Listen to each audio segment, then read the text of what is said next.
I stood outside the casita I built for my daughter, the dinner tray still warm in my hands as the screen door clicked shut. Through the blinds, I heard my son-in-law laugh, loud, smug, like I wasn't even real. "You should be in a nursing home," he'd said, with my daughter sitting right beside him, saying nothing. After raising her alone, after paying for that guest house with my pension, I wasn't her mother anymore. I was just the woman out back. All right. Before we dive into this crazy story, do me a favor. Subscribe and tell us where you're watching from. The Arizona heat still clung to the stucco walls long after sunset, the kind that hummed against the windows like a low, stubborn memory.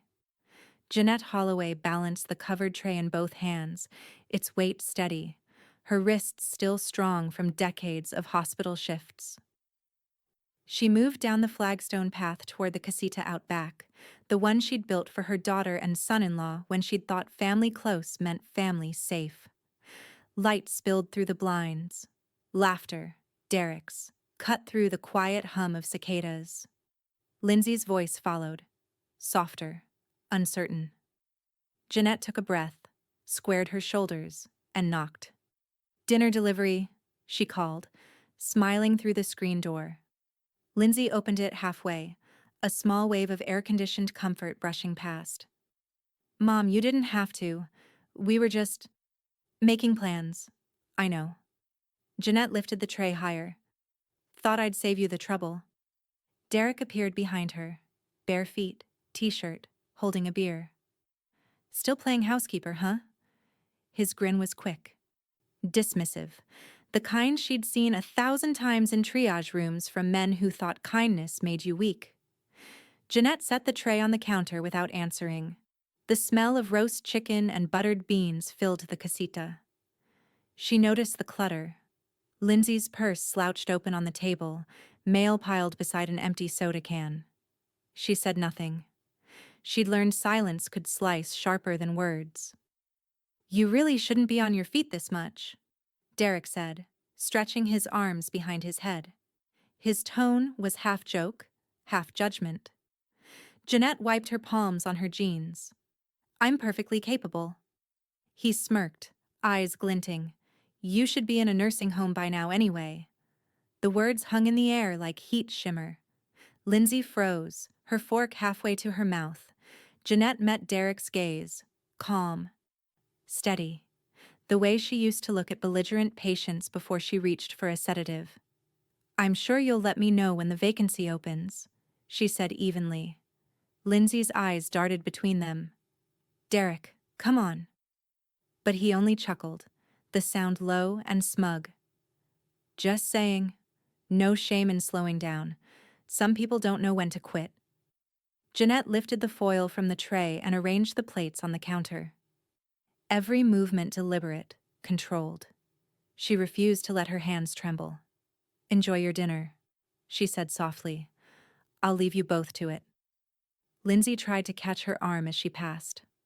"Mom, he didn't mean—" "Yes, he did." Jeanette's voice was calm. Not cold, just final. Outside, the air hit her like a furnace. She paused halfway to the main house, looking back. Through the blinds, she saw Derek already eating, his mouth moving, laughing. Lindsay's face turned toward him, expressionless. Jeanette unlocked her kitchen door and stepped into the quiet. The house smelled faintly of lemon cleaner and something older, her own solitude. She set her keys in their dish, poured a glass of water, and leaned against the counter. The clock ticked. 8:47 p.m. She stared out the window toward the casita's faint yellow glow. The distance between them was only 50 feet, but it felt like a continent. The man her daughter had married was unraveling the piece she'd built brick by brick. Her eyes dropped to the small drawer beside the fridge, the one with her old file labels and spare envelopes. The habit of documentation never left her. 30 years of emergency reports and incident logs had wired her brain to record, verify, and protect. Jeanette took out a notepad and jotted a date. August 3rd, dinner at Casita. Comment, You should be in a nursing home. Witness, Lindsay. Tone, mocking. She underlined the date twice, closed the notebook, and set it neatly beside the phone. Outside, the desert wind shifted, lifting the wind chimes she'd hung decades ago when Lindsay was still a teenager. The sound used to mean peace. Now it whispered of something else. Warning, maybe. Movement. Jeanette turned off the kitchen light and stood in the dark, her reflection layered over the casita's faint outline in the window. Her voice was barely a whisper, but it carried. Let's see who quits first. Morning light stretched thin through the blinds, painting slow-moving lines across Jeanette's kitchen table. The coffee maker sputtered behind her, its rhythm steady and practical, just like her. She'd barely slept. Every time she'd closed her eyes, Derek's voice replayed in her mind, that lazy smirk etched into her nerves like a burn mark. She pushed aside the mug and reached for the old steel file cabinet tucked in the corner of her study. It was a relic from her nursing days, cold, heavy, and built to outlast tempers. The top drawer slid open with a sound that was half sigh, half defiance. Inside, everything was labeled: taxes, insurance, medical, property. Her fingers found the manila folder marked Guest House Lease, Holloway Property. She placed it on the desk and opened it carefully, as though unsealing a wound.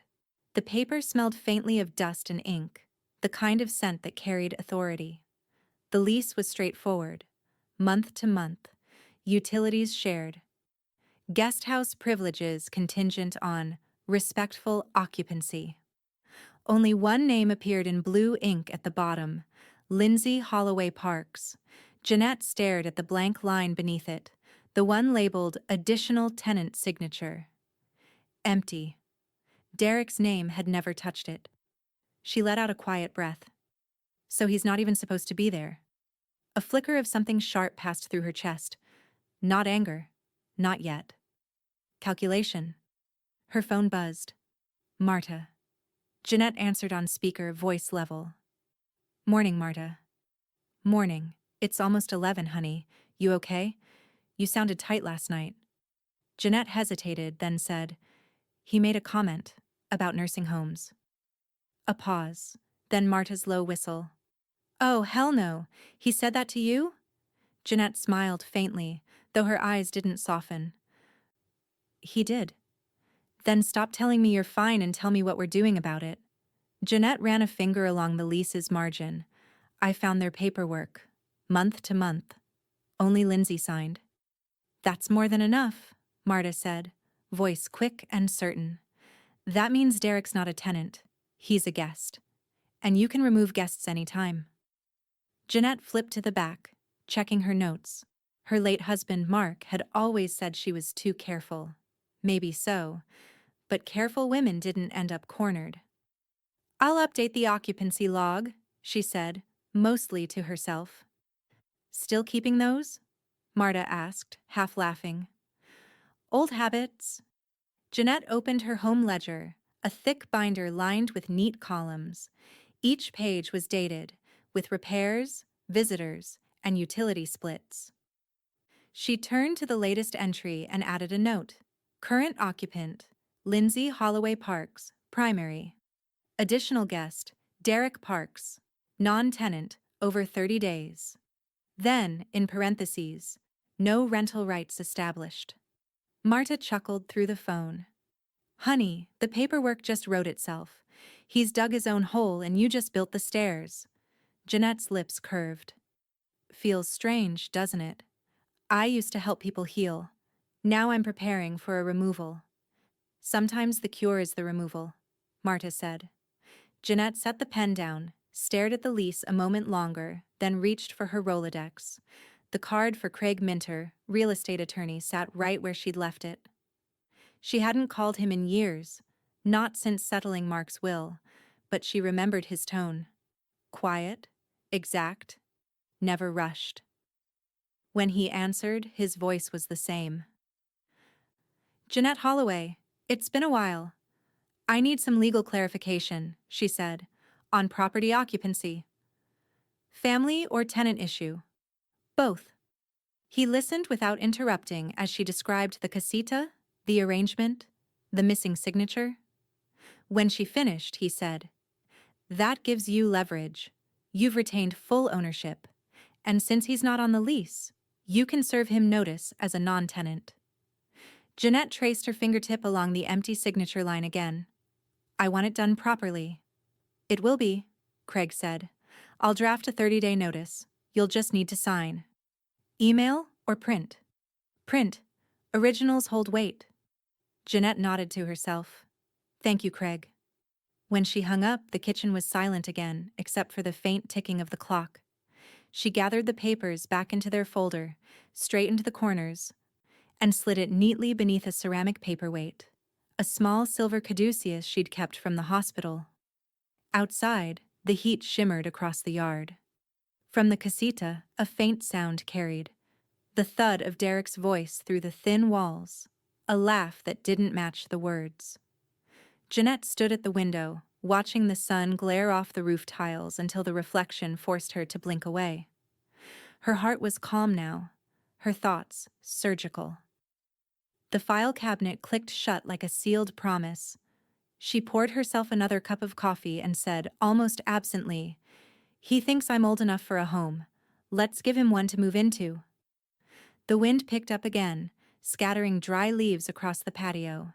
For a moment, it almost sounded like applause. The next afternoon, the sky sat low and bleached white, pressing down on Tempe like a hand that wouldn't lift. Jeanette stood in her front yard with the garden hose looped at her feet, the faint hiss of water breaking the stillness. Her roses, red climbers she'd planted the year Mark died, were stubborn survivors, their blooms bright even in the drought. She admired that about them. Voices drifted from across the sidewalk, neighbors chatting near the mailbox. She didn't look up until she heard her name. Starting to lose it." Derek's voice floated, sharp and careless. "She labels her spice jars like it's a hospital inventory. Guess old habits die hard, huh?" Laughter. Two neighbors, both retirees, uncertain but polite enough to humor him. Jeanette's hand tightened around the shears. The metal clicked once, twice, and she snipped a rose stem an inch too low, slicing through a green shoot that hadn't even bloomed yet. She breathed in slowly, steadying herself. Across the lawn, Derek leaned against the HOA mailbox, sunglasses on, phone in hand, performing confidence. He was loud on purpose. He wanted her to hear. When he finally noticed her glance his way, he gave a two-finger salute and said something she couldn't quite catch, but the smirk said enough. Jeanette shut off the hose, wound it neatly around the reel, and walked back to the porch.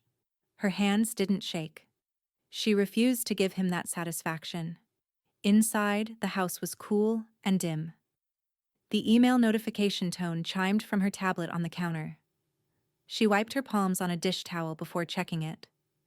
Subject: Eviction Notice. Finalized copy attached from Craig Minter. Her pulse steadied. She tapped the screen. The document opened, formal, concise, and beautifully indifferent. Her name appeared at the top, ownership verified. Derek's didn't. Each paragraph was a line of quiet power, signed and notarized. Jeanette printed 2 copies, the laser printer humming in the corner. The pages slid out crisp and warm, the ink still smelling faintly of ozone. She stacked them carefully, aligning every edge, then placed them in the center of her kitchen counter. They looked harmless, thin sheets of paper, but to her, they were a loaded instrument. Years in the ER had taught her that decisive tools didn't need to be loud, they just needed to be sharp. She poured herself a glass of water and stared at the papers while she drank. Her reflection shimmered faintly in the microwave door.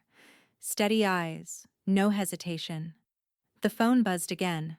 A text from Lindsay. "Derek says you're acting strange lately." Jeanette stared at the words until her throat tightened, not from anger but something smaller. Sadness, maybe, or the exhaustion that came from loving someone who always apologized too late. She typed slowly. Tell Derek he doesn't know me as well as he thinks. Then deleted it. Too defensive, too reactive. Instead, she replied, I'm fine, sweetheart. Just taking care of a few things around the house. 3 dots appeared, blinked, disappeared. Lindsay didn't answer. Jeanette set the phone face down beside the eviction papers. She turned toward the kitchen window. From here, she could see the casita's front steps. Derek sat outside, scrolling through his phone, one leg bouncing. He was wearing the same sunglasses. A memory flickered. Mark on those same steps years ago. Sanding a chair. Talking about building something that lasts. Jeanette exhaled slowly. She wondered what he would have said now. Probably something like, don't warn them. Just act. The wind pushed against the window screen, carrying the scent of dust and sun-warmed sage. Jeanette moved to the drawer beside the fridge, the same drawer that held her notebook. She pulled it out and wrote neatly. August 5th, Derek speaking to neighbors. Statement, she's starting to lose it. Intent, public ridicule. Witnesses, 2.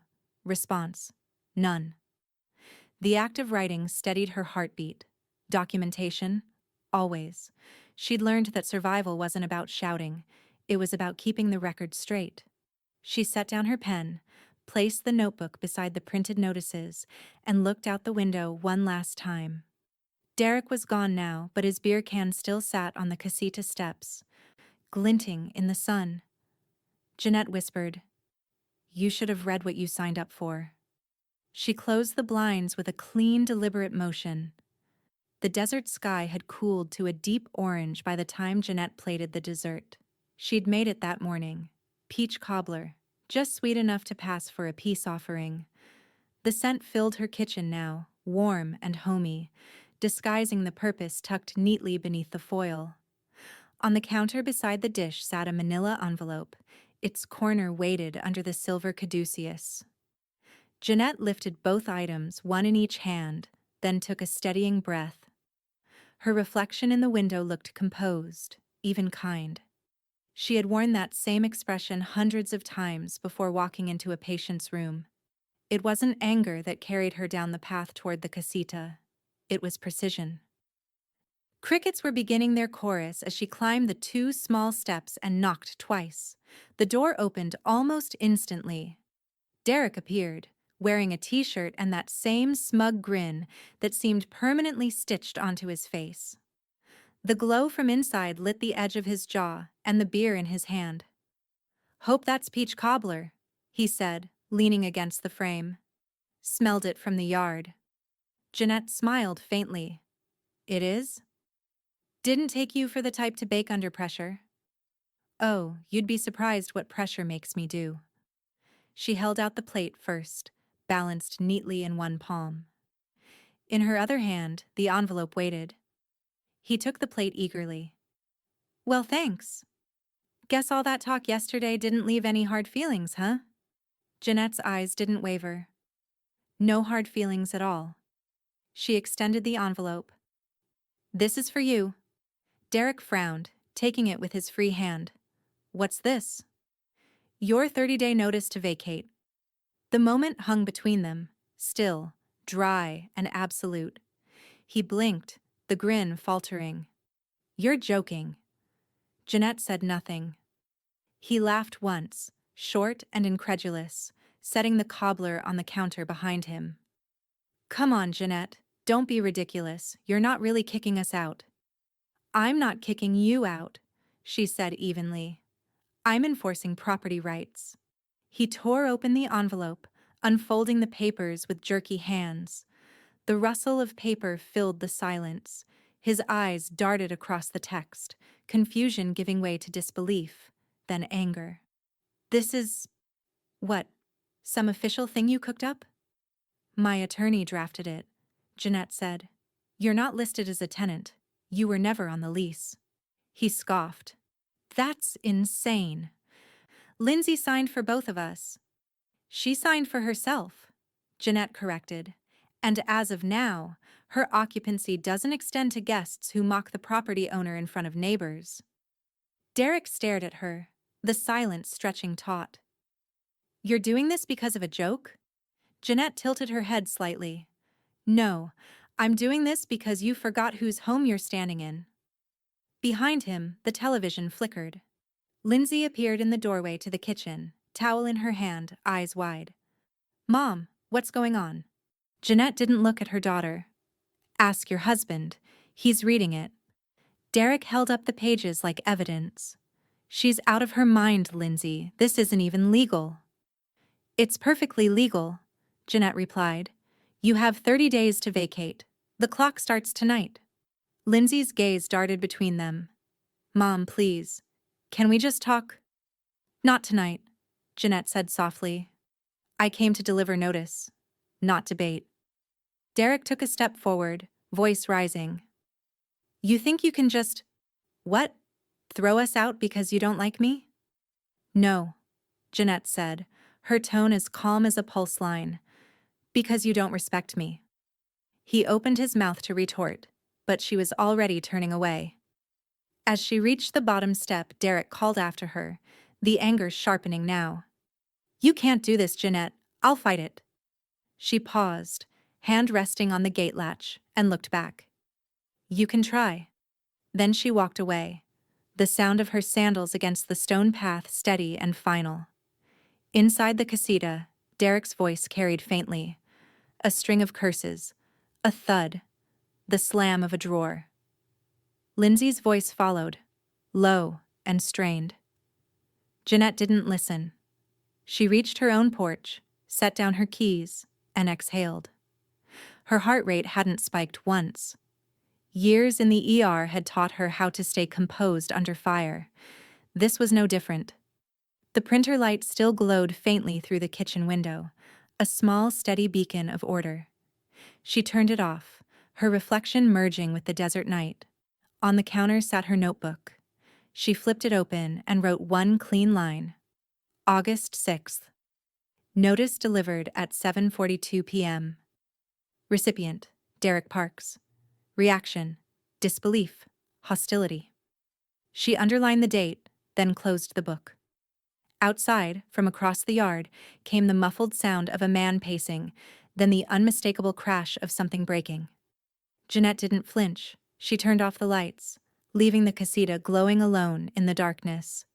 By the third morning, the air over Tempe shimmered with a dry tension that mirrored Jeanette's pulse. From her kitchen window, she could see Derek sitting on the casita's porch, sprawled in a lawn chair like he owned the place. A half-empty beer rested on the armrest beside him, condensation tracing lazy lines down the can. He wasn't packing. Jeanette noticed that first. Then the smirk when he saw her blinds shift. The 30-day notice lay on the counter where she'd kept it as backup, every paragraph crisp and lawful. She'd assumed embarrassment might push him out quietly. Instead, Derek seemed emboldened. At noon, Lindsay came up the path. No knock, no call, just stepped inside like she still belonged to every inch of the property. Her expression was drawn tight, a mix of pleading and apology. Mom, she started, voice soft. He's not moving. Jeanette closed the dishwasher, slow and deliberate. I see that. He says he has rights, Lindsay added, twisting the strap of her purse. Something about squatters' rights. I don't really know what that means, but… It means, Jeanette said evenly, he's been on Google. Lindsay's shoulders dropped. He's scared, Mom. He doesn't have anywhere to go right now, and that's not my fault, Jeanette interrupted, her voice quiet but firm. He's had time, Lindsay.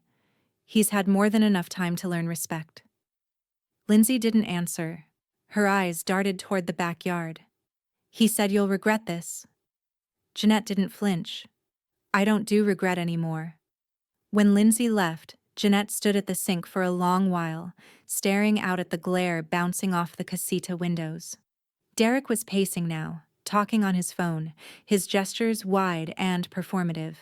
She could almost read the swagger in his stance. She can't touch me. Jeanette reached for her cell and scrolled to Craig's number. He answered on the second ring. Jeanette, I was expecting this call.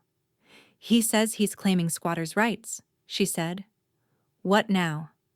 Then we escalate, Craig replied without hesitation. Arizona law is clear on that.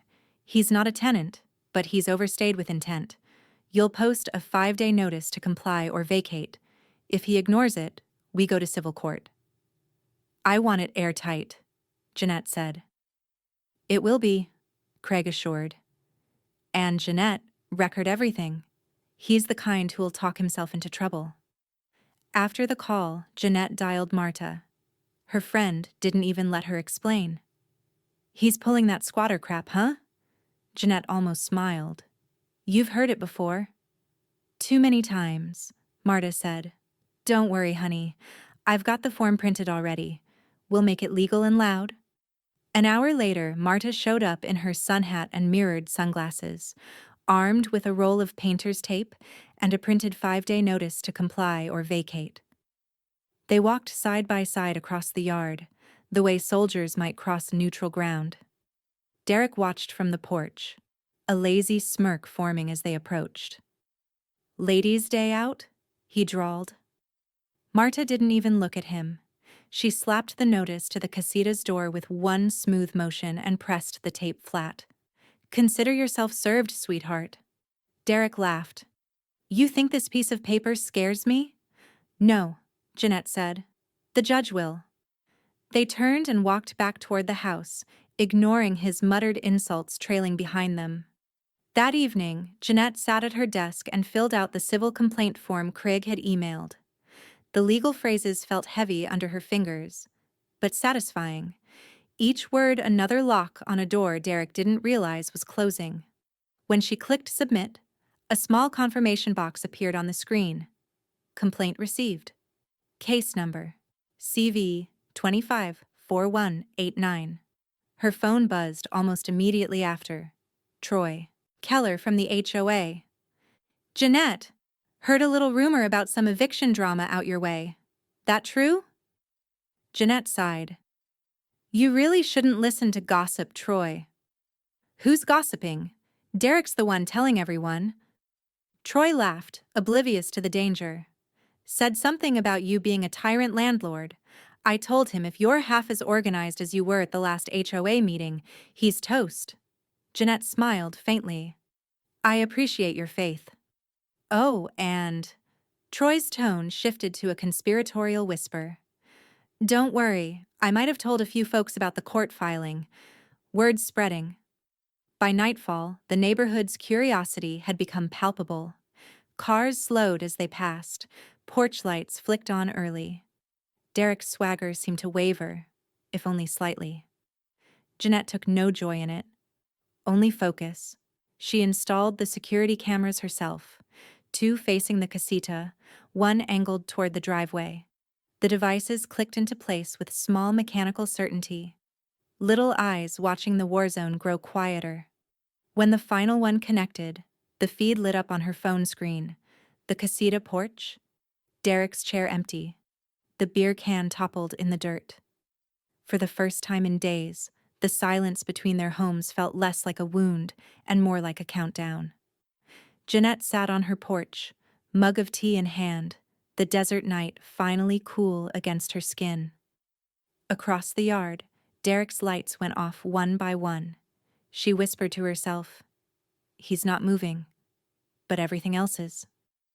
The air inside Tempe's downtown civil courthouse was dry and overcooled, humming faintly with the buzz of fluorescent lights.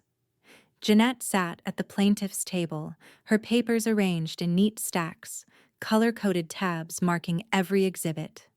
Lease agreement, guest log, utility records, HOA correspondence.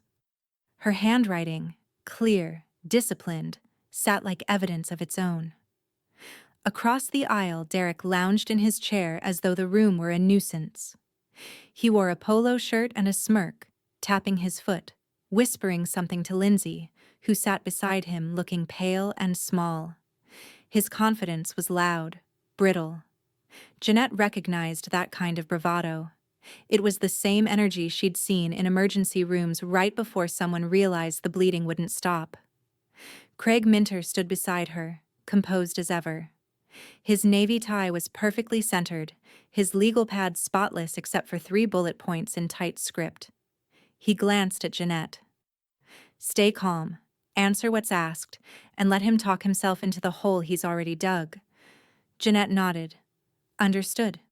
When the judge entered, everyone rose. The sound of shuffling feet echoed against the polished floor. Jeanette kept her gaze level, her back straight. The bailiff's voice announced the case number: Holloway versus Parks. Derek leaned toward Lindsay.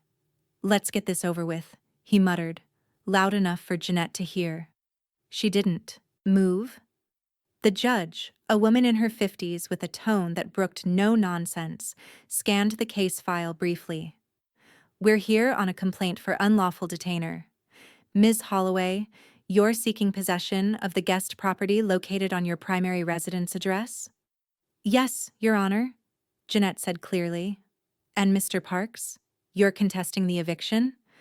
Derek leaned forward, voice slick. "I live there with my wife. We've been paying utilities and maintaining the place for years. It's not a guest house. It's our home. She's just bitter." The judge's eyebrows lifted slightly. "Do you have a lease signed by both parties?" Derek hesitated. "Well, my wife signed. It was implied for both of us." "Implied?" the judge repeated. "That's not a signature." Craig rose smoothly. "Your Honor, we've provided the original lease, month to month, signed solely by Ms. Holloway's daughter. No mention of Mr. Parks. Additionally, we have documentation showing the utilities were billed and paid under Ms. Holloway's name exclusively." He handed the file to the clerk. The sound of paper sliding across the wood was as sharp as a heartbeat. Jeanette kept her hands folded, eyes fixed on the judge. She felt neither triumph nor fear, just the quiet rhythm of procedure, a pulse she understood. Derek shifted in his chair. "I've lived there over a year. Doesn't that give me rights?" Craig answered without even looking at him. "Not tenancy rights, Your Honor. Residency without contractual agreement defaults to guest status under Arizona law." The judge nodded slowly. "That's correct." Derek scoffed. "So she can just throw out family?" Craig's tone didn't waver. "Family isn't an exemption from property law." Lindsay's fingers twisted in her lap. "Mom, please." Jeanette's gaze softened, but her voice didn't falter. "You're not on trial, Lindsay. Just facts." Derek's voice rose, frustration leaking through his grin. "She's vindictive. She spies on us with cameras. She's making up logs and paperwork like it's a hospital chart." Craig turned one page in his binder. "We also have dated entries of her occupancy records, routine home management documents predating this dispute. Consistent, verifiable, and signed, unlike Mr. Parks's alleged tenancy." The judge looked up. "Mr. Parks, any evidence to support your claim?" He hesitated. His mouth opened, closed. "She's lying." "Evidence," the judge repeated. He had none. Jeanette could almost hear the silence shift in the room, the slow deflation of Derek's confidence. She didn't gloat. She just breathed. After a few moments, the judge spoke. "Based on the documentation and testimony, the court finds in favor of the plaintiff, Ms. Holloway. Possession of the property is hereby returned to her. The defendant, Mr. Parks, is ordered to vacate within 10 days. Derek stood abruptly. "This is a joke. You can't just—" The judge's gavel struck once, sharp and final. "Sit down, Mr. Parks. That's a lawful order. You may appeal if you wish, but the timeline stands." Craig leaned closer to Jeanette, voice low. "It's over." Jeanette's eyes stayed on Derek. His face had lost its flush. Lindsay's hand hovered near his arm, but he shook her off. The arrogance had melted, replaced by something hollow and unfamiliar. She gathered her documents, each one sliding neatly into its folder. "Thank you, Your Honor," she said, her tone respectful, composed. As she turned to leave, Derek muttered under his breath, "You'll regret this." Jeanette stopped just long enough to look over her shoulder. "I already don't." She walked out of the courtroom into the bright afternoon sun, Craig at her side. The courthouse steps were hot beneath her shoes, but the air felt clean, sharp with vindication. Craig tucked his briefcase under his arm. "Sheriff's Department will handle enforcement if he drags his feet." 10 days, Jeanette, then you get your peace." "Peace," she echoed, though her gaze had drifted toward the horizon, where heat shimmered above the street. Down below, across the courthouse plaza, Derek and Lindsay emerged. Derek was speaking fast, angry, gesturing toward her. Lindsay looked like she wanted to disappear. Jeanette didn't stop walking. She only said, "He lost in court. Now he'll lose at home." The morning after court, Tempe's sky was a pale gray, the kind that made even the desert look tired. Jeanette sat at the kitchen table, nursing black coffee and the silence that followed victory. She should have felt relief, but relief, she'd learned, was never quiet. It was hollow. Through the window, she could see the casita blinds drawn tight. The yard between their homes looked scrubbed clean, no movement, no sound, like a battlefield after the smoke had settled. A light knock came at the front door. She didn't need to look to know who it was. Jeanette opened it slowly. Lindsay stood there, eyes red-rimmed, still wearing yesterday's clothes. She looked younger than 36, like the girl who used to come home with scraped knees and excuses. "Can I come in?" Lindsay asked softly. Jeanette stepped aside. "Of course." Lindsay hovered near the table but didn't sit, her hands twisted together. "He's furious," she said finally. "He says you embarrassed him, that everyone knows." Jeanette didn't answer right away. She poured a second cup of coffee and set it in front of her daughter. "He embarrassed himself," she said. Lindsay didn't touch the cup. "This isn't fair. I didn't say those things to you." Jeanette's voice was even. "No, you didn't." She met her daughter's eyes, steady and unblinking. "But you let him." Lindsay's lips parted, then closed. She sat, shoulders folding inward. "I didn't know what to do. He gets like that. I thought it would blow over." Jeanette leaned back slightly. "Sweetheart, letting cruelty blow over is how it learns to stay." The kitchen clock ticked between them. Outside, a garbage truck rattled down the street, indifferent to family wars. Lindsay exhaled shakily. "He says he's not leaving. He told me if I come back here without him, he'll never forgive me." Jeanette took a quiet sip of her coffee before answering. "Forgiveness isn't what you need from him, Lindsay. It's distance." Tears welled in Lindsay's eyes. "I don't have anywhere to go." Jeanette's expression softened. "Mother, not landlord now." "Yes, you do. You can stay in the guest house." Lindsay blinked, stunned. "What?" Jeanette's tone was gentle but resolute. "You. Alone. He'll be gone soon, and that space will need peace again. You deserve that too." Lindsay shook her head. "He'll never forgive me if I stay here without him." Jeanette reached across the table, her hand covering Lindsay's trembling fingers. "That's his problem. You're my daughter." Lindsay's shoulders crumpled. The tears came fast this time, spilling before she could hide them. Jeanette let her cry.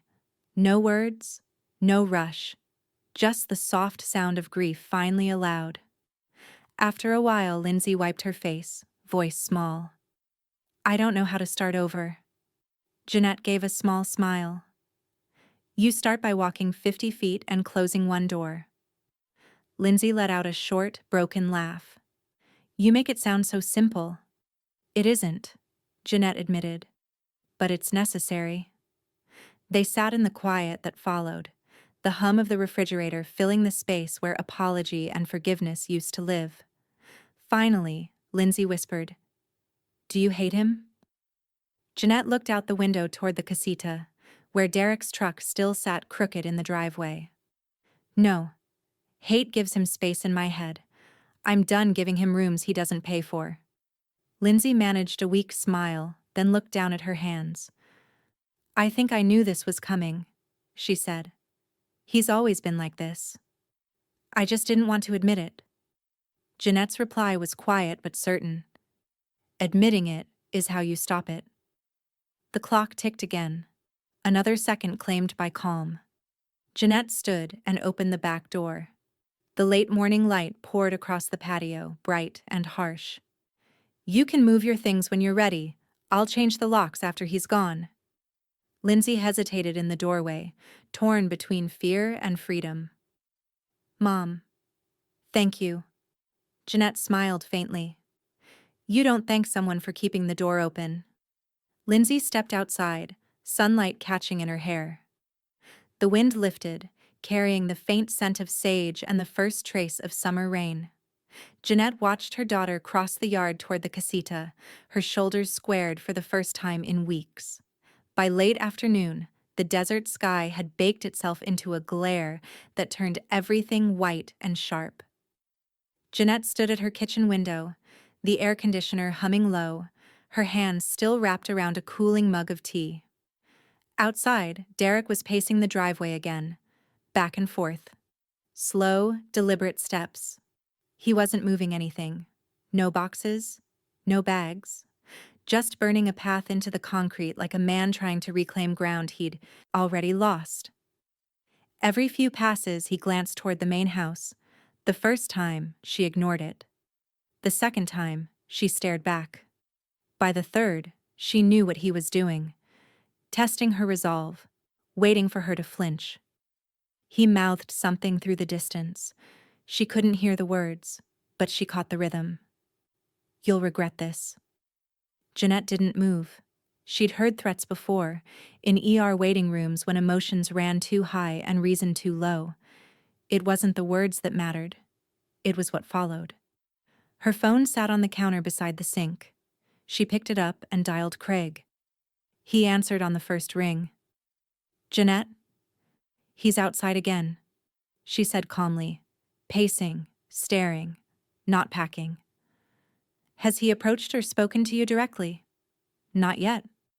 She paused, watching him circle the truck, fists clenched at his sides. "But he wants to." Craig exhaled through the receiver. "Then let's get ahead of him. I'll file a no-contact warning today. If he crosses the line, the sheriff will have reason to intervene faster." Jeanette nodded, her voice steady. "Do it. Keep your cameras rolling, Jeanette. The footage matters. Every glance, every word. Document it all." "I already am." When she hung up, she set the phone back down and looked again through the glass. Derek had stopped pacing now. He stood near the hood of his truck, arms crossed, face flushed under the sun. He looked smaller somehow, not weaker, just cornered by his own pride. Then, with a sudden kick, he slammed his boot against a small pot of marigolds near the driveway. The terracotta shattered, scattering soil across the concrete. Jeanette didn't even blink. Instead, she reached for her landline and dialed Marta. "Let me guess," Marta said before Jeanette could speak. "He's having another tantrum." "Something like that." "Well, good thing I came prepared." Marta's voice was crisp, no nonsense. "I picked up a couple of Ring doorbells on sale at Best Buy. I'm coming over." "Marta, you don't have to." "Oh, I absolutely do. Besides, I want to see the look on his face when he realizes the house is better guarded than Fort Knox." 40 minutes later, Marta arrived in her teal Prius, sunglasses perched high, hair pulled back tight. She carried 2 boxes under one arm and a drill under the other. Together, they worked in the heavy heat. One camera by the front door, another mounted near the side gate. The whir of the drill sliced through the quiet. Derek watched from the driveway, pretending to scroll through his phone. His jaw flexed with every screw Marta tightened. When she finished, Marta dusted her hands. There, every corner covered. If he so much as sneezes in your direction, it's in 1080p. Jeanette allowed herself a small smile. You think I'm overreacting? Marta gave a short laugh. Honey, he's already underreacting to losing. That's the dangerous kind. Pshaw. Evening settled in. Derek disappeared into the casita. For a brief hour, the quiet almost felt like peace, until Jeanette's phone buzzed again. Facebook notification. She didn't use the platform often, but the preview line caught her eye. Derek Parks tagged you in a post. Her stomach turned cold, not with fear but with that familiar clinical readiness, the kind she used to feel before rushing into trauma cases. She opened the app. The post was long, disjointed, full of venom. Derek had written, Imagine getting evicted by your own family because you made one joke. Some people are just bitter, lonely, and power-hungry. Greedy, old witch, family betrayal. Jeanette read it once, then again. Dozens of comments followed, some from Derek's friends, some from neighbors, some half curious and half cruel. She didn't respond. She didn't delete. She simply clicked print. One by one, each screenshot slid from her printer. Every insult, every tag, every timestamp. The stack grew, crisp and undeniable.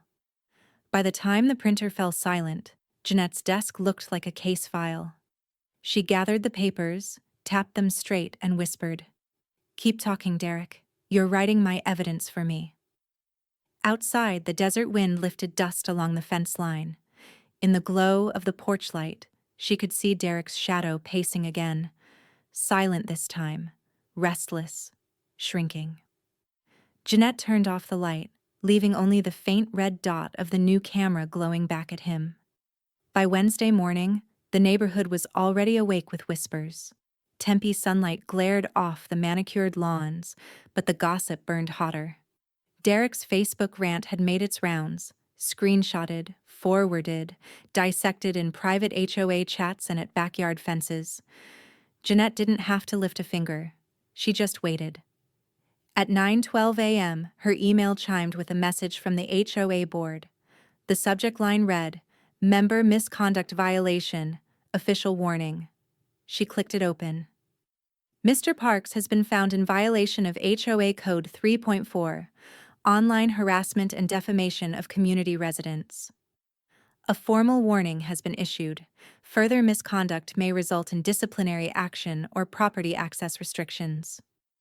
Jeanette let out a slow breath, equal parts satisfaction and relief. The system was working. Documentation, timing, patience. Her old trinity. Across the yard, Derek was standing by his truck staring at his phone. He'd read the same message. Even from a distance, Jeanette could see the flush creeping up his neck. His phone clattered onto the concrete, bouncing once before he kicked it toward the gravel. Jeanette picked up the final envelope waiting on her counter, the court-issued eviction order, embossed and undeniable. She slid it into a fresh manila folder and walked out the front door, the late morning heat wrapping her like armor. The gravel crunched beneath her sandals as she crossed the yard. Derek looked up, eyes red-rimmed from a high, sleepless night. Come to gloat? He muttered. Jeanette held the envelope out to him. No, to deliver. He hesitated before taking it, the motion jerky. What now? Court-enforced eviction, 72 hours. He tore it open, scanning the lines, lips moving as if the words themselves were a language he couldn't understand. When he finally looked up, there was no smirk, just something fractured and mean. You think you've won, he said quietly. Jeanette met his stare. I think I'm free. She turned, walking back to the house without waiting for his reply. The air behind her stayed still. No shouts, no curses. Just the faint rustle of paper in his shaking hands. That afternoon, while she watered the rosemary bush, Troy Keller from the HOA strolled by, clipboard tucked under his arm. He gave her a knowing grin. "Guess who's on the official warning list this quarter?" Jeanette arched an eyebrow. "You shouldn't tell me that, Troy." "I shouldn't, but it's poetic," he said. "That man's been calling the HOA about your behavior for months. Turns out he's the problem." Jeanette smiled faintly. "People usually are when they talk too much." Troy leaned in, conspiratorial. "Oh, and don't be surprised if you see less of him around. I heard his employer saw those posts. HR doesn't like that kind of publicity." Jeanette said nothing, but when Troy walked away, she allowed herself one small, measured breath of satisfaction. By evening, she got confirmation, from Craig this time. His company reached out for verification of the court case, Craig said over the phone. "They're placing him on administrative leave pending review." Jeanette stood at the kitchen window again, watching Derek through the glass. He was sitting on the steps of the casita now, head in his hands, the swagger gone. Lindsay wasn't home. The yard between them felt wider than it ever had. "Sheriff's ready for enforcement," Craig added. "If he's still there after 72 hours, they'll handle the rest." Jeanette's gaze didn't leave the man outside. "He'll be there," she said softly. "He needs the fight more than the home." Craig paused. "And you?" "I just need quiet." After she hung up, the kitchen filled with the smell of cinnamon. Marta appeared at the back door 10 minutes later, carrying a tray of muffins. "I figured victory deserves carbs," she said, grinning. Jeanette opened the door. "You've outdone yourself." "Not yet," Marta said, lowering her voice. "When this is over, we're having mimosas and painting that casita any color but beige." Jeanette laughed. Small, genuine. "I'll hold you to it." Marta leaned closer. "How's he taking it?" Jeanette looked toward the window. "Like a man who's finally meeting himself." They ate in silence for a few minutes, watching the sky dim over the desert ridge. When Marta left, Jeanette cleaned the mugs, folded the dish towel, and sat by the window once more. Across the yard, Derek's porch light flickered on. He stood there in the glow, staring at nothing, the eviction papers still in his hand. For a long moment, he didn't move. Then, slowly, he crumpled the notice and hurled it toward the yard, where it caught the breeze and drifted halfway to Jeanette's porch before falling, lifeless, in the gravel. She stared at it for a beat, then whispered, "That's not how the wind works, Derek." The sheriff's cruiser rolled up just after 9, its blue lights pulsing silently against the desert morning. Tempe's air was already heavy with heat, and the faint shimmer off the pavement gave the whole scene a surreal mirage-like edge.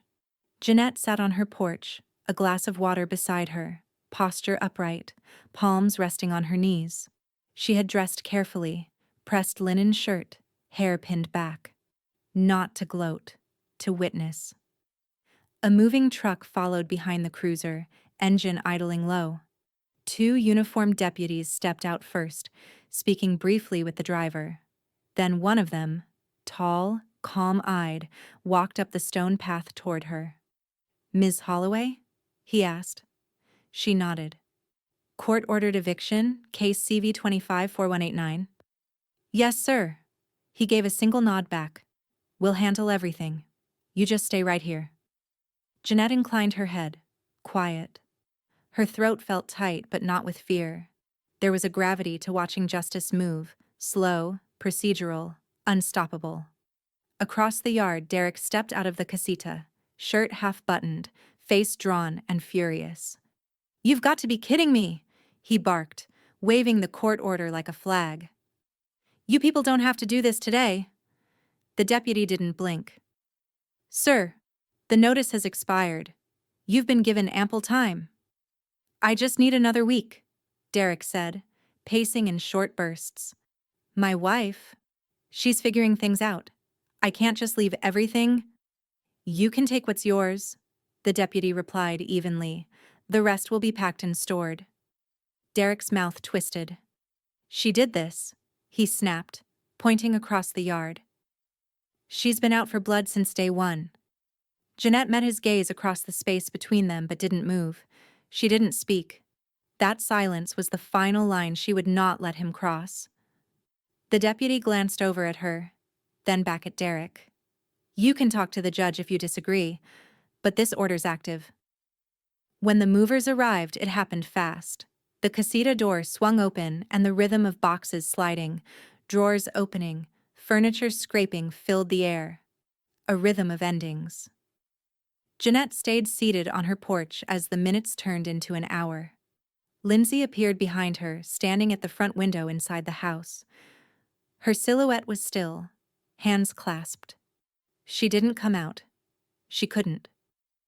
From her vantage point, Jeanette could see everything. The way Derek tried to argue over the couch, the way the movers ignored him, professional and indifferent. Each item came out neatly wrapped, tagged, and set at the curb. A life reduced to boxes and taped edges. When they carried out the last one, a cheap metal toolbox that had been Mark's once, borrowed years ago and never returned. Jeanette's chest tightened for just a breath. She remembered Mark sanding wood in the yard, laughing in the heat. She blinked once and let the image fade. Derek stood by the pile of belongings, breathing hard. The deputies gave him space but didn't leave. One of them checked his watch. "Sir," he said, "it's time to clear the property." Derek didn't move. His eyes darted toward the main house, toward the blinds where Lindsay stood. "You're really just going to let this happen?" he called out. "You're not even going to say anything?" The blinds didn't move. Jeanette finally stood. Her knees felt steady, her voice calmer than she expected. "She doesn't owe you a word, Derek. None of us do." He turned toward her, mouth open, but whatever words he wanted to throw never came. The weight of it, the publicness, the finality, seemed to finally land. The deputy gestured toward his truck. "Let's go, sir." Derek's jaw tightened. He muttered something under his breath, low, bitter, and walked to his car. He didn't slam the door this time. He didn't even look back. The movers finished their work, pulling away one by one, the truck's tailgate closing with a hollow clang. The sheriff's cruiser followed, the blue lights fading down the street. Silence returned, broad and strange and cleansing. Jeanette stood there for a moment longer, the sound of cicadas filling the air again, as if the world itself had exhaled. From the doorway, Lindsay stepped out slowly, barefoot, face streaked with quiet tears. "Is it over?" she asked. Jeanette let out a long, trembling breath she hadn't realized she'd been holding. "Yes," she said finally. "It's over." They stood together in the sunlight, the space between them at last unshadowed. Jeanette looked at the casita, its open door, the curtains stirring faintly inside, and thought of everything she had taken back with a single act of resolve.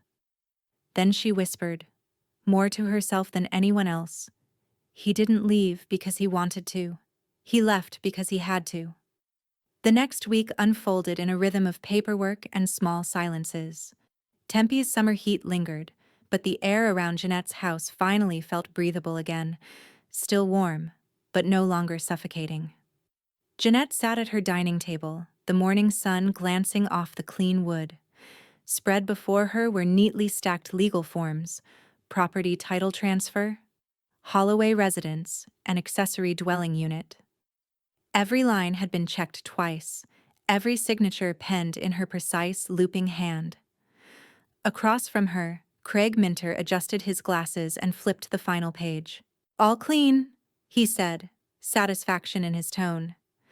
"You now have undisputed ownership of both the primary and secondary structures. County records will update within 3 business days." Jeanette smiled faintly. "No more gray areas." "None whatsoever," Craig said, gathering the papers into his briefcase. "And for the record, Jeanette, you handled this better than most clients I've ever had. Calm wins cases." She lifted her coffee cup in a quiet toast. So does documentation. Craig chuckled, closing his case. You're right about that. He stood, smoothing his tie. The county clerk will file it today. Congratulations, Jeanette. The place is entirely yours. When he left, the sound of the door latch clicked like punctuation, the end of a long sentence she'd been rewriting for months. Outside, the sun hung white and high. Troy Keller from the HOA happened to be jogging past, earbuds dangling, clipboard in hand. He slowed when he saw her on the porch. "Morning, Miss Holloway," he called out, grinning. "Heard the good news. You're officially the queen of the cul-de-sac." Jeanette laughed under her breath. "That's not a title I was chasing, Troy." "Maybe not," he said, jogging in place for a moment, "but it suits you." "Oh, and the board approved your new security setup. Cameras are compliant with HOA guidelines." "I'm glad to hear it," she said. He gave her a quick salute before jogging off. "You've got the cleanest house title and the most gossip-proof yard in all of Tempe." Jeanette watched him go, shaking her head. It felt strange to have people smile at her again, like her quiet had turned into something others respected instead of questioned. From the casita, she heard the low hum of music and the clatter of paint trays. Lindsay was inside, sleeves rolled up, barefoot on the tarp-covered floor. She'd been helping repaint all morning. A ritual, a cleansing.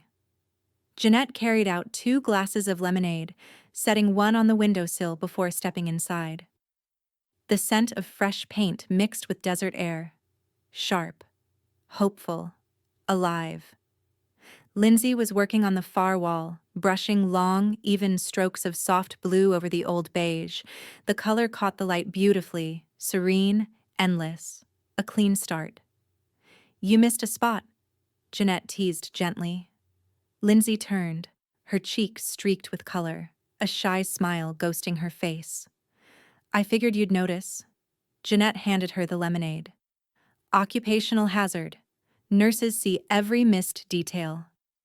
They stood side by side for a moment, admiring the slow transformation. The blue seemed to breathe against the walls, brightening the small room. Lindsay took a sip, eyes drifting toward her mother. "I checked with HR this morning," she said. "Derek's officially suspended. They might terminate him." Jeanette's expression didn't change. "He made his choices." "I know." Lindsay hesitated. "Mom, I don't know how to thank you. You gave me an out." Jeanette turned, her tone soft but steady. "I didn't give you an out, sweetheart. I gave you a second chance. Use it." Lindsay nodded, her throat tightening. "I will." For a while they painted in silence, passing the brush back and forth, the walls slowly transforming. Outside, cicadas sang their endless desert hymn. At one point, Lindsay stopped and looked around. "It's different already. Brighter." "It should be," Jeanette said. "A home should reflect the person living in it, not the shadow they're hiding from." Lindsay met her mother's eyes. "You really don't hate him, do you?" Jeanette shook her head. "No. Hate keeps you tied to someone. I just let the rope go." They kept painting until the afternoon light began to fade, the walls cooling to a dusky hue.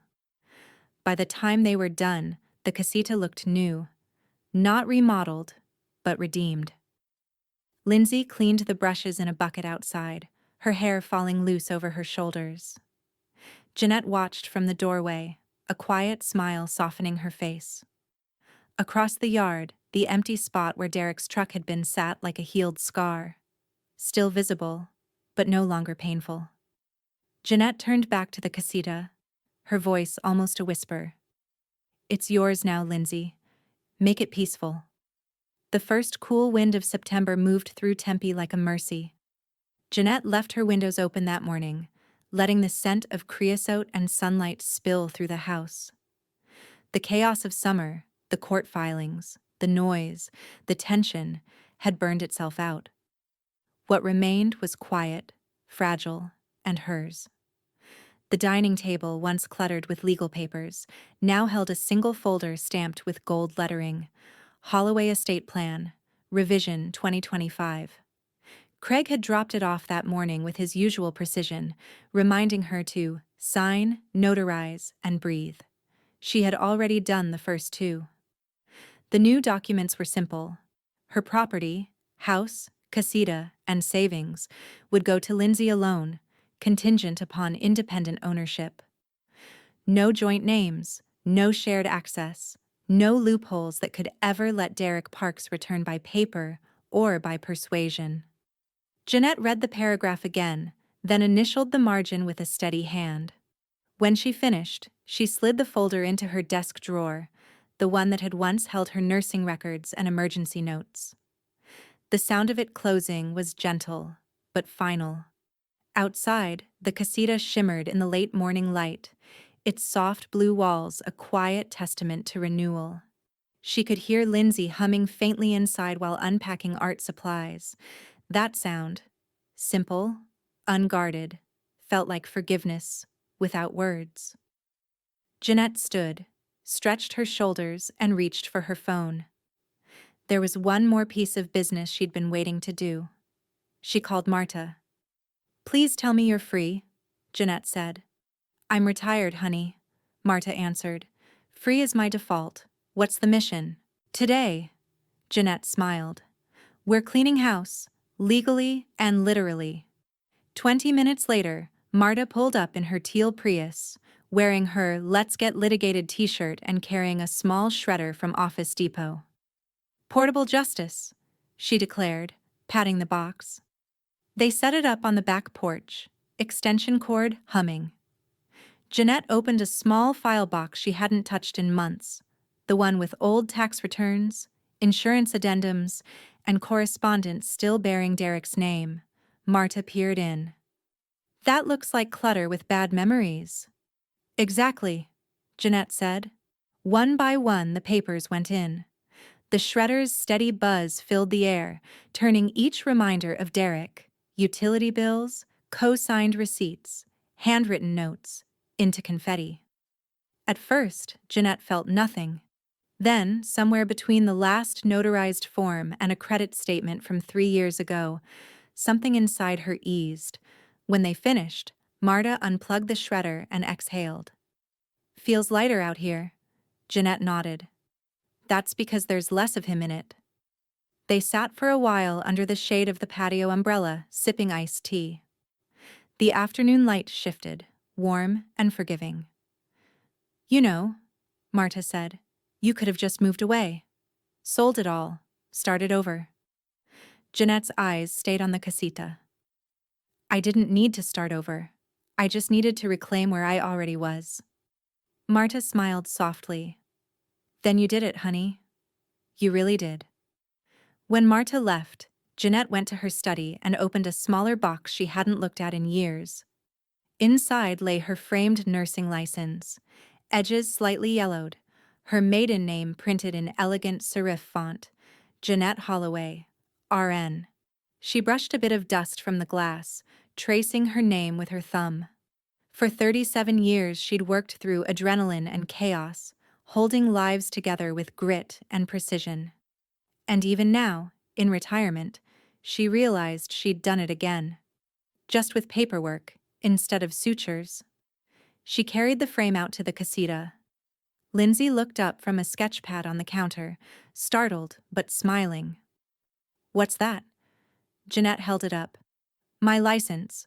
I thought the casita could use a little reminder that I'm still me." She found the perfect spot just above the doorway, high enough to catch the morning light, steady enough to anchor the space. When she stepped back, the glass caught the reflection of both women in its sheen. Mother and daughter, the healed and the healing. Lindsay's eyes softened. "It looks right there." Jeanette smiled. "So do you." Later that evening, she stood in the yard alone, the desert sky turning lavender and gold. Crickets sang, sprinklers hissed, and for once, the house didn't feel like a fortress. It felt alive. She pulled out her phone, opened her social media account, quiet since the storm, and posted a photo of the license hanging over the casita door. Her caption was simple: "Not done yet." Within minutes, comments appeared from old nursing colleagues, neighbors, even a few former patients. "Still inspiring," one wrote. "Your proof piece is possible," said another. Jeanette read them all but didn't reply. She didn't need to. The world could interpret her however it wanted. She'd already reclaimed the only version that mattered, the one with her name on the deed, her daughter under her roof, and no trace of Derek Parks in the fine print of her life. The piece didn't break all at once. It unraveled quietly, like a thread tugged loose. It started on a Tuesday evening, one of those crisp, windless Arizona nights where the air smelled faintly of orange blossom and static. Jeanette was sitting on the porch, sorting mail, when the glow of headlights lingered too long across the street. At first, she thought nothing of it. The Holloway cul-de-sac had its share of night owls and delivery mix-ups. But when she looked again 5 minutes later, the same dark sedan sat idling under the street lamp, windows tinted, engine low. Her stomach didn't clench. It never did anymore. Instead, her mind simply filed it under a new tab: observation, potential recurrence. She reached for her phone, opened her security app, and zoomed in on the feed from the front camera. The headlights gleamed against the asphalt, illuminating nothing. But then, the driver's silhouette shifted. A familiar posture, the square line of the shoulders, the forward tilt of the head. Derek. Jeanette's pulse remained even. She tapped record, time-stamped the footage, and took 3 still images. Then she closed the app. Lindsay's voice broke the silence behind her. "Mom?" Jeanette turned. Her daughter stood in the doorway, hair damp from a shower, face pale. "What is it?" Lindsay followed her gaze toward the window. The car's engine revved once, subtle but deliberate. "Oh my God," she whispered. "Is that—" "Yes," Jeanette said.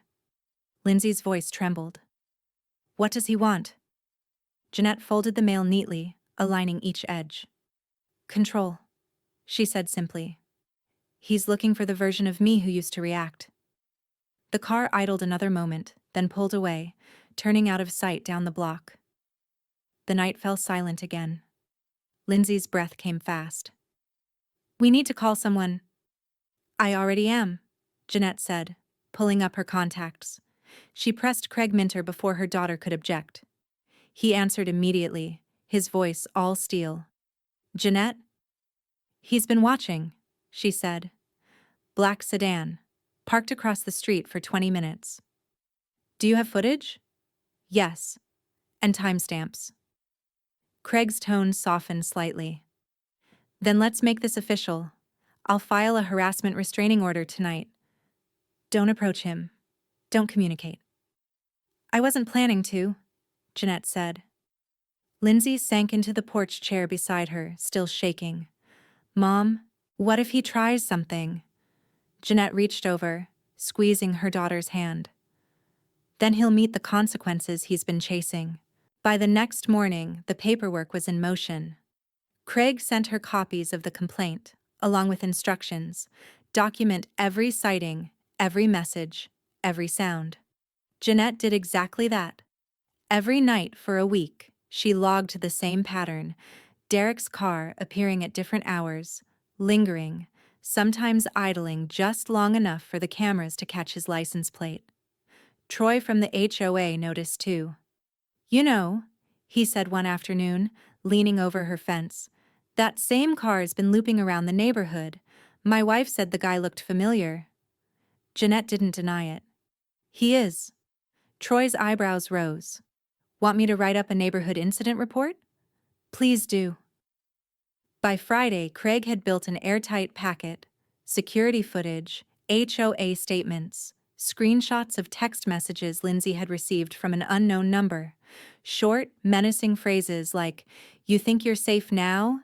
and "Enjoy your borrowed peace," When Jeanette handed everything over to the officer who came by the house, he flipped through the evidence, his expression grim. "We'll be paying him a visit," he said. "Be careful," Jeanette replied. "He thinks he's smarter than process." 2 days later, the officer called back. "We spoke with Mr. Parks at his new rental in Mesa. He denied everything, claims you're paranoid, says the car's not his." Jeanette's response was cool and immediate. "Did you check the registration?" "We did," the officer said. "It's under his name." There was a long pause. "Then you have what you need," she said quietly. The following week, Jeanette and Craig appeared in court again. The small hearing room smelled faintly of disinfectant and nerves. Derek sat on the opposite bench, wearing a wrinkled shirt and false confidence. He tried to meet her eyes. She didn't give him the satisfaction. Craig presented the evidence methodically: photos, timestamps, video clips, HOA reports. The footage of Derek's car parked across from Jeanette's house played on the judge's screen, the time counter glowing red in the corner. Derek tried to interrupt. "That's not me. I was visiting a friend." Craig didn't even turn his head. "The car is registered to you. The time corresponds to the threatening messages, and your social media activity places you in Tempe those nights." The judge frowned, flipping through the exhibits. "Mr. Parks, you've already been evicted under court order. Why are you still near this property?" "I wasn't," he insisted, but his voice cracked too sharp. The judge sighed. "The evidence is clear." She turned to Jeanette. "Ms. Holloway, the court grants your restraining order. Full protection, including a 300-yard distance and no contact clause." Craig nodded. "Thank you, Your Honor." Jeanette finally looked at Derek. His face was red, his jaw tight. But his eyes, those were hollow, unreadable. He had become a stranger, even to himself. When the hearing ended, Craig placed a gentle hand on Jeanette's arm. "It's done. He's out of your orbit now." She gathered the documents with care. For good this time. Outside, the sun blazed against the courthouse steps. Lindsay waited in the car, eyes wide with hope and disbelief. "Well?" she asked. Jeanette slid into the passenger seat. "It's official. He can't come near us again." Lindsay exhaled, tears breaking free. "Maybe now we can actually live." Jeanette looked out the window at the desert horizon, gold and endless. "That's the plan." They drove home in silence, the kind of silence that didn't ache. It healed. When they pulled into the driveway, Jeanette's cameras blinked to life, their tiny red lights steady and vigilant. She felt something inside her settle for the first time in months.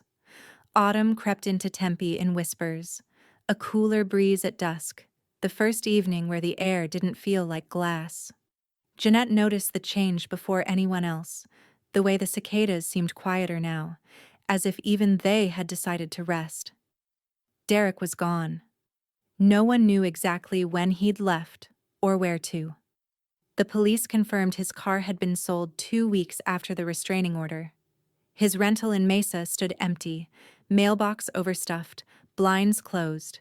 Even his online presence had vanished. No more angry posts, no taunts, no shadows at the end of her street.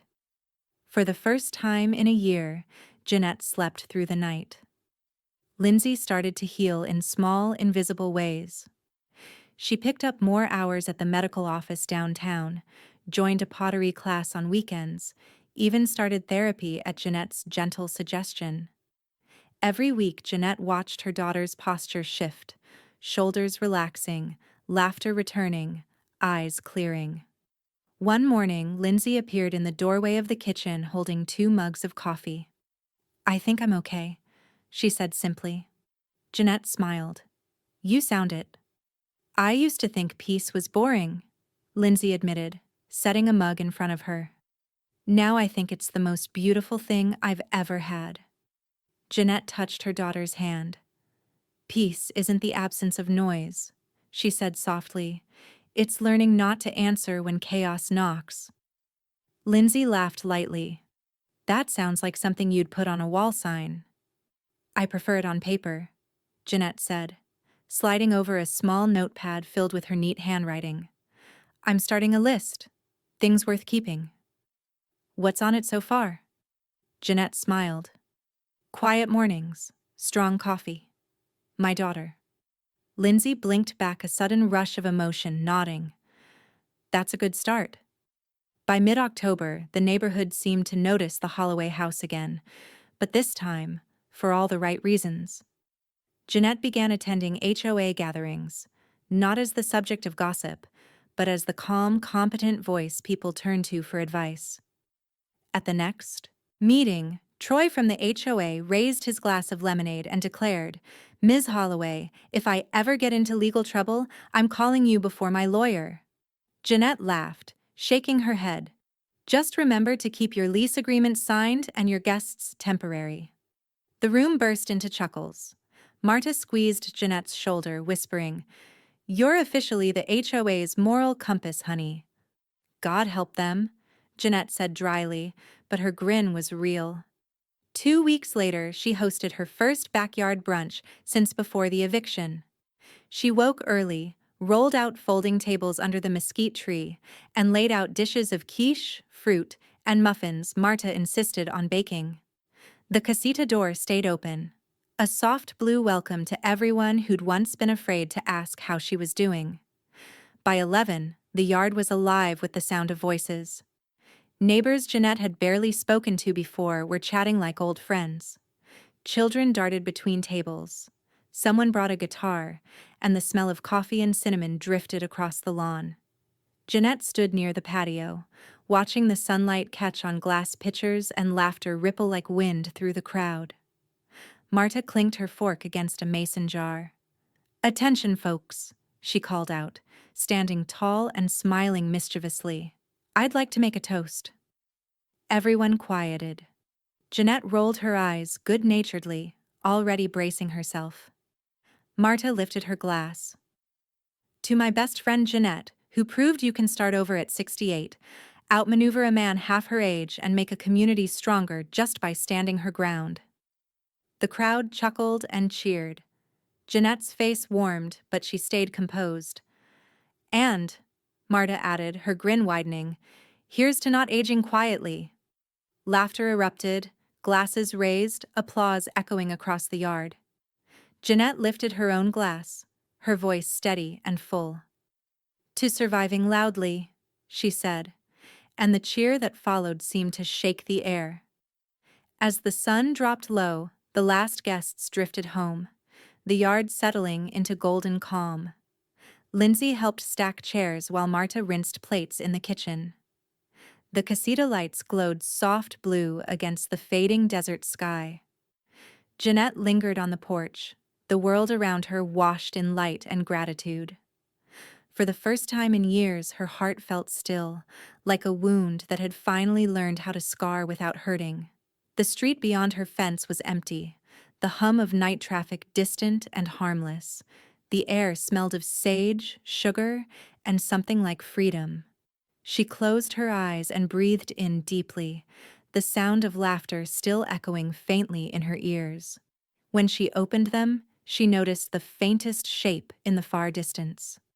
A single car paused at the intersection before rolling away into the dark. She didn't tense, didn't reach for her phone. Instead, she smiled. Keep driving, she whispered. There's nothing left for you here. Inside, Lindsay called out, Mom, you coming in? Jeanette turned, voice calm and sure. In a minute. She watched the horizon until the taillights disappeared completely. Then she looked up at the stars beginning to burn above Tempe's sky and whispered, You didn't take my peace. You taught me how to defend it. By December, the desert heat had gentled into something kind. The light fell softer through the mesquite branches. The mornings began with the smell of coffee instead of tension, and Jeanette Holloway finally felt the rhythm of a life that no longer needed defense. The casita stood bright and open now, its soft blue paint catching the winter sun like calm water. Where Derek's clutter once choked the walls, Jeanette had replaced it with clean lines and comfort. White curtains, a thrifted oak table, and a vase of fresh desert flowers on the windowsill. It wasn't just a guest house anymore. It was work again. Purpose. Jeanette's ad had gone live on a website for traveling nurses, private casita for short-term medical professionals, owned by a retired ER nurse, quiet, secure, fully furnished. Within hours, bookings rolled in. The first tenant, a young trauma nurse from Colorado named Emily, arrived just before Christmas. She carried a duffel bag, 2 suitcases, and the weary posture of someone who hadn't slept in a while. Jeanette showed her around, her tone warm but brisk. The same mix of care and structure she'd used in every hospital ward she'd ever worked. There's a washer and dryer in the kitchenette, Wi-Fi passwords on the fridge, and the thermostat's stubborn after 10 p.m., so talk nice to it, Jeanette said. Emily smiled tiredly. You sound like my mom. Jeanette's lips curved. I'll take that as a compliment. 3 weeks later, Emily checked out, leaving behind a neat, handwritten note on the counter. Thank you for this space. You remind me of my mom. Strong and kind, but no nonsense. The world needs more of that. A small bouquet of yellow daisies sat beside it. Jeanette stood in the doorway reading the note twice before setting it gently in her notebook. Then she placed the daisies in a mason jar and set them near her nursing license above the casita door. Lindsay visited every Sunday now. She came early, sometimes bringing takeout, sometimes cooking from scratch. They'd sit at the kitchen table, sharing stories between bites of pasta and laughter that didn't sound nervous anymore. This Sunday, Lindsay looked around the freshly painted casita, admiring the simple charm. It's funny, she said. This place used to feel haunted. Now it feels like a haven.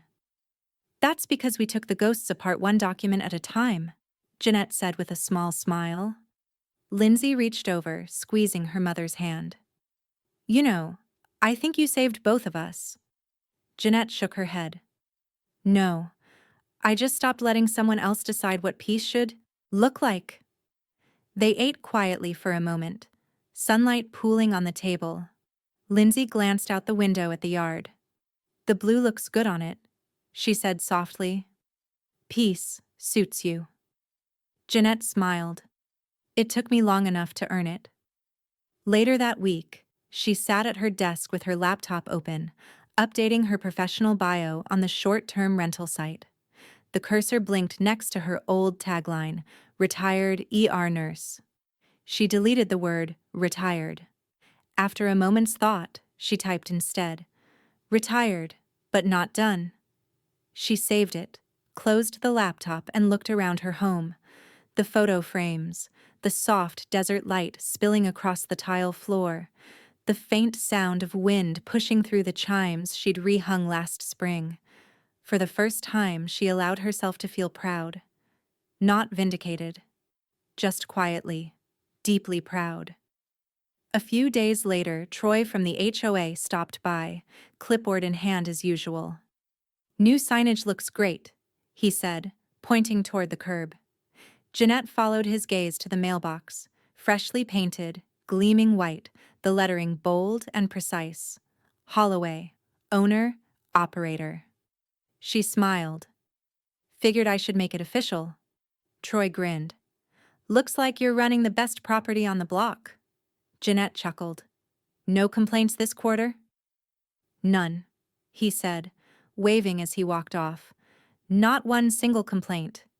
Guess that's how you know you're doing Tempe right. That evening, the sun bled gold across the yard, the kind of sunset that looked like forgiveness stretched thin over the horizon. Jeanette stood near the edge of her garden, the wind brushing against her hair, the chimes singing faintly overhead. The casita lights glowed warm through the blue walls, and somewhere inside, the faint hum of a nurse's laughter drifted through the open window. Jeanette breathed in the scent of sage and citrus and let it settle deep into her chest. Her house was quiet again, but it wasn't the silence of fear this time. It was peace earned, not granted. She looked toward the casita, her reflection soft in the glass door, and whispered to herself, steady and sure, "He told me I belonged in a home, and I made sure it wasn't his."